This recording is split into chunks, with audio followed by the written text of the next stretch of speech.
Good morning, everybody, and you're very welcome to Trinity College, to the School of Education. And the course I'm going to talk to you about is the Bachelor of Music in Education, which is a partnership course in the sense that without Dr. Orla McDonough here from the Royal Irish Academy and the facility that the Royal Irish Academy allows us to share, this course would not be possible. So it's a conjoint course. It is taught between Trinity College Dublin and the Royal Irish Academy of Music across the road. Okay, I'm going to stand up there because it's just easier to change the slides. So I suppose the School of Education has about maybe 100 about 300 postgraduate students, but 46 undergraduate students, and they are the students of the Bachelor in Music Education. It's a 4-year honours degree course where students pursue studies in music performance and also in teacher training. At the end of the 4 years, the students are conferred with a Bachelor in Music Education degree, and which allows them to register with the Teaching Council as teachers in secondary school, teachers of music in secondary school in Ireland. Let's see, does this move here? Okay, so I suppose our purpose in training teachers to become secondary school teachers in Ireland is really to train teachers who will be inspirational music teachers and who have a passion for music performance and who include all children in their music programs in schools, not just those privileged enough to be receiving music tuition privately, paying for it outside the school system, those too, but also students who are coming to music for the first time when they come into secondary school. So it's protracted training, as you can imagine, because it is difficult to cater for the needs of such diverse audiences in secondary school. But we hope, with the partnership in the Royal Irish Academy, concentrating on the music aspects and our School of Education here concentrating on the education aspects, that we manage to do that. So at the end of 4 years, I suppose half of the teachers that we train, the music teachers, go into teaching, and the other half then find interesting pursuits in other areas. So although at the beginning these students are passionate about music and think that they may like to become music teachers because they've been inspired by teachers like the ones we're looking at there now, very often throughout the degree they find other routes and other areas, other professional areas. So for example, last year of the 10 students who graduated, 5 are teaching in schools, and of the other 5 then, 2 are preparing to start major performance courses in the UK next year. 2 are organists, 1 in Christchurch and 1 here in Trinity Chapel, and 1 is studying to become a lawyer, and she's hoping to bring her music education expertise in that the area she wants to excel in is music copyright law. So they do find very unusual sort of areas of interest really throughout their 4 years here. Past students, the previous head of the Post-Primary Music Teachers Association, Ethel Glancy, who's teaching in New Park, and may indeed have taught some of you here today, she is a BMOZ student. And around the same time, Eilish Tynan, who is resident soprano in Covent Garden, graduated with the BMOZ degree. Jessica Grimes, previous graduate, is studying conducting. She was a clarinetist. And people in her class are teaching in schools like Belvedere, Loretta Fox Rock, Loretta Navan, Templeogue College around Dublin as well. So they find different routes and different areas that they like to excel in. Some of them become arts administrators. In fact, in the Royal Irish Academy, some of them are teaching there. Some of them are teaching instrumental, some of them are teaching musicianship, and some of them are in administration in the Royal Irish Academy. So a wide variety of careers afterwards. So the BMOZ really is for students who love performing and have a passion for performing. That's the first thing I would say. Students who are never without their instruments, students who play by themselves but also play in groups, and students who think at this stage, though it's kind of difficult when you're only 18, that maybe in the future they might like to teach at some level. Maybe at primary level, they might do some transitionary work and go into primary school teaching. At second level, which they're trained to do, and many of them find their way into third level.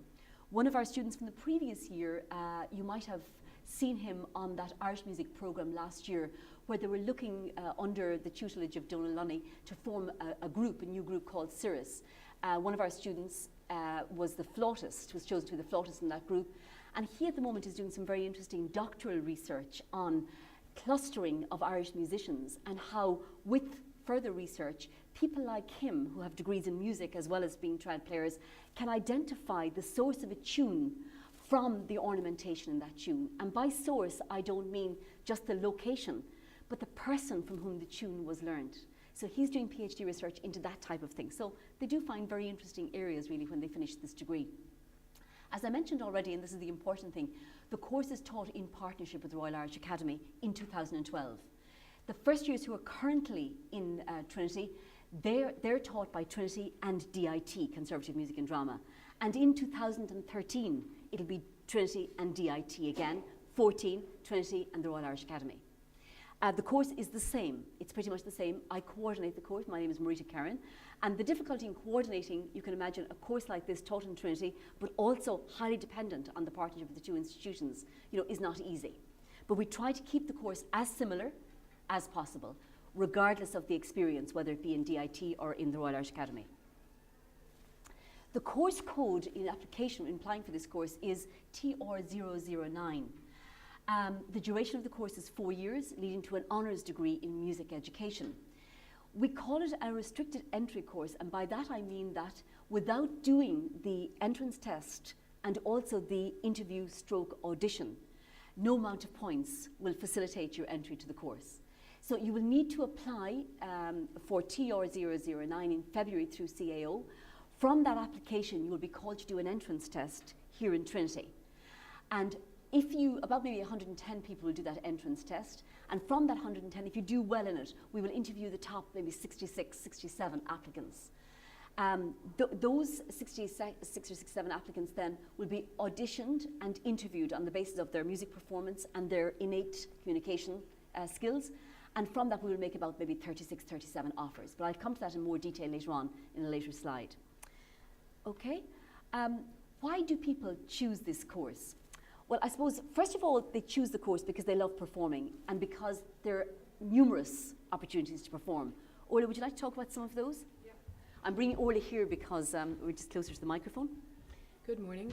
So yes, in the Academy, we obviously run many different degree programs, and the Bachelor of Music Education students take classes with take some of their classes with our performers and our composers, our vocalists, etc. So opportunities for performance are actually quite, they abound. They're quite common.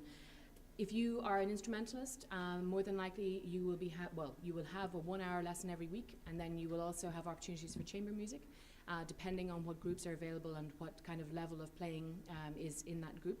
And you also have ensemble expectations, either chorale or wind symphony or orchestra, which are the large ensembles that we do. For example, this year the BMAZ students are actually in the chorus for one of our operas. We're doing the opera Semele, and so the BMAZ students are going to be singing in that opera, which is kind of an unusual experience, and we're very excited to have that going on. And your music history class will be taken with all of the other first year students that we have. You also have other courses that we do in musical skills, ear training, rhythmic training, options for music technology, composition, and so on and so forth. And I'll get into those a little bit later. Sure, on the other side. But okay. There's a lot of performance that's going on, which I think is a huge advantage, particularly if you end up in a secondary school situation where you're dealing with a lot of students who are trying to learn how to become proficient on their own instruments themselves. To have that kind of wide access in your own 4 years is really important. So it is a difficult course in terms of the demands. So concurrent with the music demands, there are also the professional demands of teacher training or teacher education. So the students in first year don't actually teach, but they do sit and observe in a primary school coming to the end of their first year in Trinity. And that will sort of give them an indication of the place of music on the primary school curriculum and the emphasis that some principals put on music in schools, whereas in other schools the emphasis may be on sports and the children would have fewer opportunities to excel as musicians at that level. And this informs them then and helps them to prepare for their first teaching placement, which is in second year.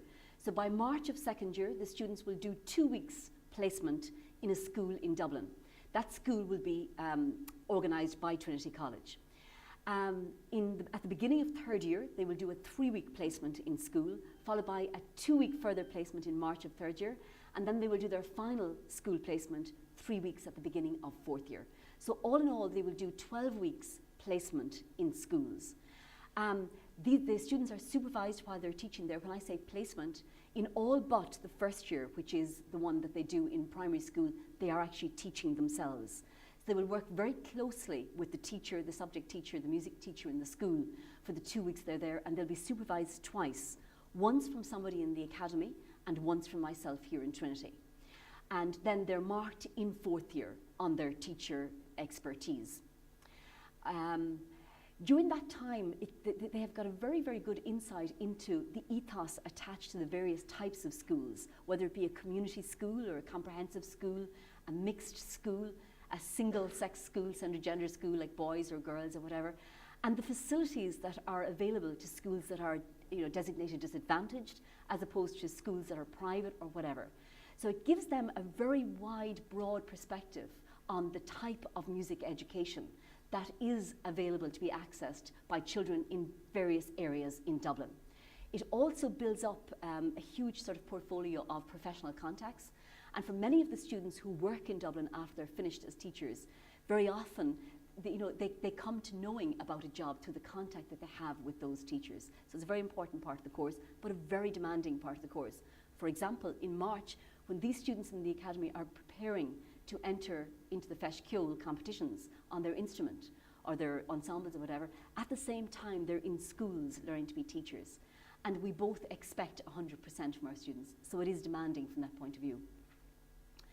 A new aspect to this course, the course is about 25 years old, I would say. 2 years ago, we sought to introduce into the course, from the demand from students initially, an Erasmus opportunity. And that's an opportunity to study abroad for 1 semester. So we teamed up with 2 colleges abroad that were fairly prestigious musically, but also placed a huge emphasis on teaching. So the first one was the Royal Conservatoire of Scotland, where there is a course like this, and it's the only one, I think, of its kind in the UK, this particular course and the one in Scotland. This course is actually built on the Scottish model, originally 25 years ago. So the Royal Conservatoire of Scotland is sort of the partner institution like the Royal Irish Academy here, and they partner with Glasgow University. And so our students are placed there for 1 semester, receiving their tuition in both of those colleges and doing some teacher placement in schools. And the second college that we teamed up with is the Kodaly Institute in Kecskemét, which is a college, again a partner college of the Liszt Academy in Budapest. And the courses in Kecskemét, which is the smaller, the more international outreach aspect of the Liszt Academy, are taught through English, although our students do study Hungarian while they're there. And as Orla was explained to the group before you, Kodaly has been Zoltán Kodaly, the composer educator, has been very influential in terms of how music curricula, music syllabi are constructed, particularly in Anglophone countries like England, Scotland, Wales, the United States in particular, but Ireland. So right from the 1950s, his influence on the Irish music education system here is absolutely enormous. So our students really luxuriate, they really enjoy this whole experience of Kecskemét. I'll show you some photographs of them there later on. So the courses we do, Orla, would you like to talk about the music courses? Sure. Okay, so obviously I mentioned individual instrumental or vocal tuition. If you are a trad player, we don't actually teach that in the academy, but what we do in a situation like that is we have our students go over to DIT for their lessons. We have a partnership arrangement with them so that we can ensure that if you are a trad player that you have the ongoing tuition in that. Oral perception and keyboard skills. This is part of your sort of your bag of tools as a musician, obviously. If you're in a secondary school teaching situation and you're trying to teach people how to do dictation in preparation for a leaving certificate exam, or you're trying to encourage them to develop their rhythmic skills, their precision as a musician, this is what these classes teach you to do and to improve upon. Composition, obviously, fairly self-explanatory. History of music, as I mentioned, you would take with everybody else who is a first-year student or a diploma student in the academy. Percussion, recorder, singing, you will be exposed to a certain number of weeks of training in each of these different areas if these are not instruments that you already do.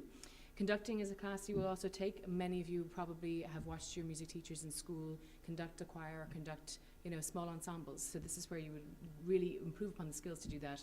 And we do have a music technology lab with a really fabulous guy who actually came to Trinity, but is doing really interesting stuff. And in fact, we have our open day, our open afternoon next Thursday, and there'll be a half-an-hour looped video playing of about 8 different pieces that have been constructed by the students of that class. So if you're in and around the academy to see what it's all about, you'll be able to see some of the results of that particular class. So there's a wide variety of classes and modules that you would end up having to take or having the option to take as you become a 3rd and 4th year student. Okay. So you're beginning to see now that the unique aspect of this course is the emphasis on music, whether it be music performance, music dissertation as in academic study of music, analysis of music, or composition. And it's in 4th year the students get to choose the areas that they are strongest at. So they will major either in composition or in performance or in academic writing, dissertation writing. Up to 4th year, all 3 are supported under music studies. And in addition to that, then you can see on the right-hand side the education courses. And these are the required education courses of the Teaching Council. So from 2nd year, the students here are taught in conjunction with the PDE course, which is the postgraduate 1-year diploma in education. And they take subjects laid down by the Teaching Council, for example, the sociology of education, psychology of education, philosophy of education, history of education, assessment and educational issues. And there's a strong, again, research focus coming in 3rd year, and that goes right into 4th year, where we ask the students to begin to question what's happening in schools in teaching practice, and then to try and answer those questions. Questions like, why do more girls take music than boys do at secondary level? Are girls encouraged to take subjects other than music, or are they prescribed to take music? And are boys encouraged to take music in secondary schools? What kind of music do boys and girls, if they're being taught together, sing, play, whatever it is, are involved in secondary schools? How do secondary school students like to learn? Is it through informal music practices or formal music? Questions like that which they will begin to ask, and then coming into 4th year, they'll begin to set up the tools of research to see can they actually question these, research them, and come up with some answers. And it's again the beginning of research into postgraduate work. So getting back to that earlier slide, and I see we're joined by Holly O'Grady now, one of our 2nd year students, who will talk to you in a second and maybe answer some questions for you, throw some light on areas that I can't do. In the application for the BMOS Ed, just getting back to it again, just to make sure that you're clear on that. So first of all, you'll apply through CAO in February. Then from that, you'll be called to do an entrance test in March. I think it's provisionally scheduled for the 24th of March in 2012. And this is to assess music theory, oral skills, your general knowledge, and your writing skills. And so the components are an oral paper, general knowledge paper, theory or rudiments paper, and then you're asked to write an essay. And it's a very broad essay. An essay which will test your writing skills and your ability to argue for music education in school. There are specimen papers on the web. You can access those through the Trinity www.tcd.ie and into School of Education, into BMOS Ed course, and there's a link then to some past papers. Or we have past papers here today. They're over in the stall in the dining hall. Or if you'd like me to send you some papers, my email is at the back of the information sheet that I have here. And if you email me with your address, I'll send you a past paper and some past answers to those papers. If you do well in that test, you'll be called to an audition in April or May. And this involves playing 2 pieces of contrasting style. Would you like to talk about that, Orla? Sure, yeah. People often ask what the standard of playing is expected to be in this interview, and we say an average of about kind of level 6, local centre level 6, if those of you who might be familiar with those grade exams. It's about a leaving certificate level that we're looking for. And in addition to the 2 contrasting pieces, we will also ask you to do a little bit of sight reading on your instrument, which everybody always enjoys. But really that's just to show us how well you can think on your feet, through your instrument or through your voice. And the reason behind that is that there's a very big difference between somebody who can learn a piece of music and produce it within a certain period of time, and somebody who might have been playing the same pieces for the last 7 years, right? And so the only way that one can test for that kind of thing is to look and see how easily somebody can deal with looking at a piece of music and then having maybe 30 seconds to look at it and then going ahead and doing their best to try it. That teaches us more about your musical skills where they're at than anything else. It's not the be all and end all. The way you perform and communicate your interpretation and style in the way you perform your pieces is huge as well, but it's about that kind of level in the interview. So it's kind of a holistic appraisal of your music skills. Yes. And then after that, then there's a short interview. And the interview is again, because I suppose it's the course is so small, there were 10 people coming in this year, it's very important that we pick people who have innate communication skills. Just that innate communication, sort of hint of innate communication skills that we can actually build on then over the next 4 years, so that when you finish, you'll be an accomplished teacher, a communicator. So the teaching practice, as I said to you before, happens in 18 months. So you will need to show us that we can work on those communication skills you have, and you'll need to make us convinced of the fact that you will stand in front of a class in 18 months and you will be able to communicate with those young people in your care. It's very important for us because we've got about 21 schools we deal with, and they take our students for teaching practice.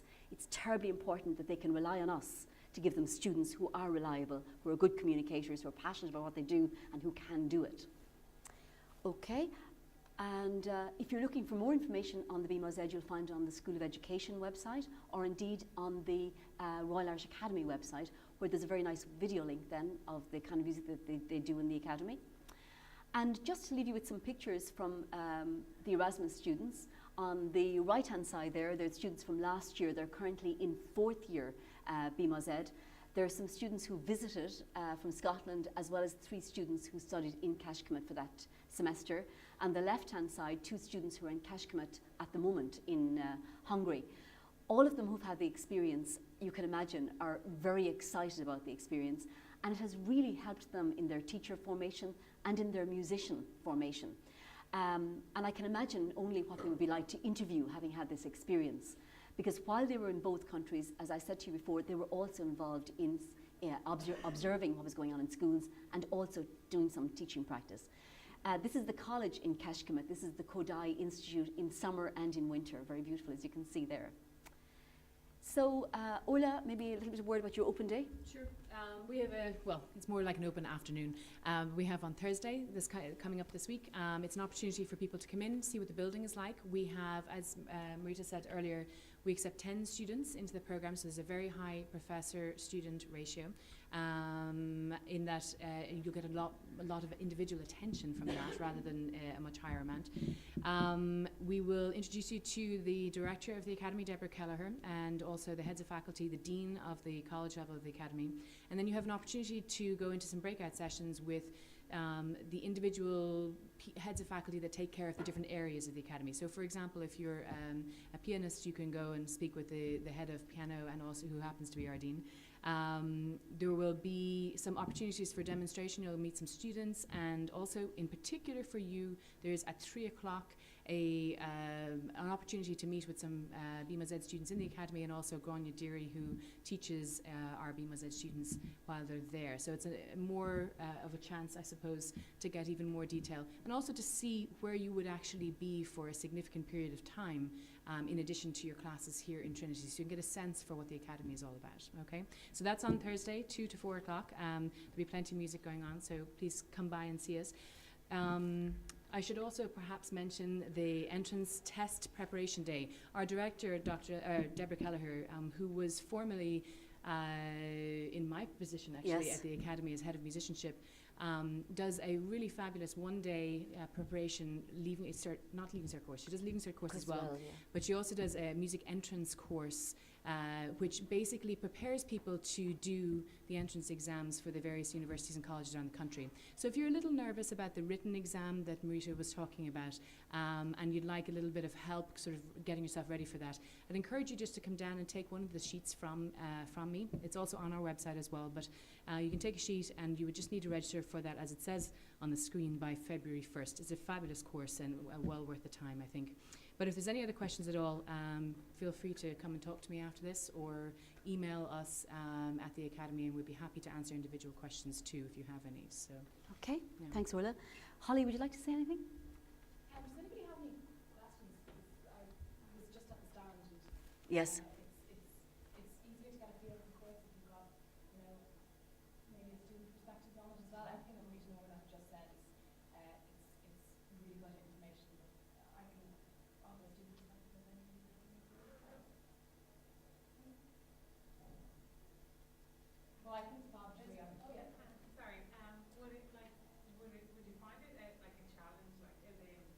find that you're like growing?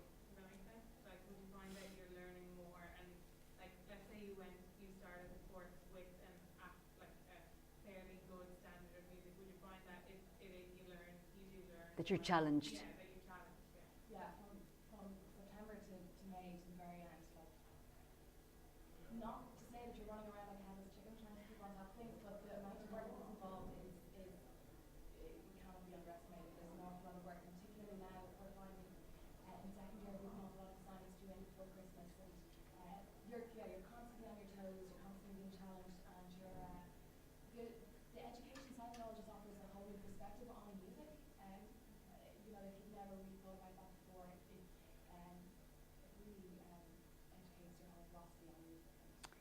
Yeah. It's well in society in general. You're constantly being challenged. I think your question about being challenged musically then as well, you know, and the fact that you're in that milieu in the academy and that you share courses with people who are studying performance only and who are totally focused on that area, certainly opens your mind up to the amount of work that's involved in being a performer. And I think you do absorb that whole performance vibe from the academy in addition to the education part. Yeah. Yeah.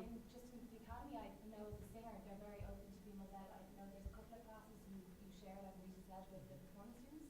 We do history with the performance students, but for example, as a singer, there are song classes that you're more than welcome to attend. They're really open to students, taking as many opportunities as they can, especially when performance is concerned, because they're performance conservatory. So yeah, your standard is definitely increased as well. I was just going to add to that as a general rule, the faculty in the academy, I mean, they have either been the principal of their orchestral sections or the phenomenally successful opera singers, and they're a very passionate group of people, and they're usually just absolutely thrilled and delighted for more people to be interested in what they are passionate and interested about. And I know I can say that sort of carte blanche for all of my colleagues. What I would say, I taught in a college in the States for a long time before I came home, and it was true there, I think it's true here. There's a certain, in any degree you do, there's a certain minimum expectation that the degree asks of each student that joins it. But there's also the opportunity for every individual student to push way beyond that as well. And what I would say to anybody thinking about doing this degree is, as Holly says, there is a tremendous amount that we ask of our BMOS Ed students, because you have such an important linchpin in passing on this incredible tradition of music to so many people. But above and beyond that, you know, if you actually go after every opportunity you have, you can make your experience in this degree, as I would say probably in every other, but because of the sheer number of people you have contact with, you can really make the experience for the degree, you know, an incredible, unimaginable level. Now, you might be running around like a headless chicken, exactly, but it's, I would say the minimum standard that we have is already very high. But don't let that be your only goal either, because the people who really go out there and shine a light on the world are the ones who go far beyond that. And that's what we try to encourage, you know, in every interaction we have in the academy. So I don't know if you would agree with that or not, but yeah. So I'm glad it's working on the student. Particularly like the professors in the academy, they're so passionate about it as well. There's no line between music education students and other performance students, and there are so many opportunities to take advantage of. You know, there's so many, it's really not to kind of grab another one. Okay. If there aren't any more questions, then just wish you all the very best of luck with the Leaving Cert, and hopefully we'll see you all around here next week.